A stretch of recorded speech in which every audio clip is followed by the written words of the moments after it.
ఇప్పుడు exit poll just 1.5% తేడాతో Congress party గెలవబోతుందన్నట్టు మీరు తేల్చారు. అయితే ప్రధానమైనటువంటి సర్వే కంపెనీలు కేకే సర్వే లాంటివి కావచ్చు, చాణక్య సర్వే కావచ్చు, ఆరా మస్తాన్ గారి సర్వేలు కావచ్చు, ఇవి ప్రధానమైన సర్వే కంపెనీలు మార్కెట్లో ఉన్నాయి. కానీ ప్రధానంగా అంతా కూడా 18%, 17%, 12% ఇంత మెజారిటీతో ఒక బీఆర్ఎస్ పార్టీ గెలుస్తుందని చెప్పేసి ఇచ్చిన ఎగ్జిట్ అంటున్నాం, మన సర్వే రిపోర్ట్స్ అన్నీ అలా ఇచ్చారు.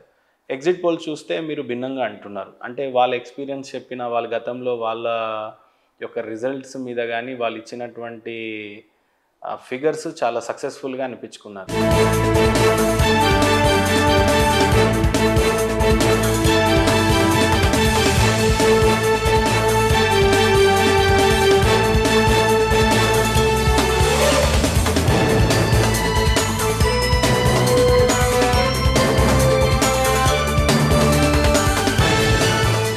మీరు చూసినట్టయితే అధికార పార్టీ గెలుస్తుంది అని అంటున్నారు. దీన్ని ఏ రకంగా సమర్థించుకుంటారు? అంటే ఎవరి సర్వేలు మనం కామెంట్ చేయకూడదండి. అందరూ కూడా బెస్ట్ ఎఫర్ట్స్ పెట్టి చేస్తారు.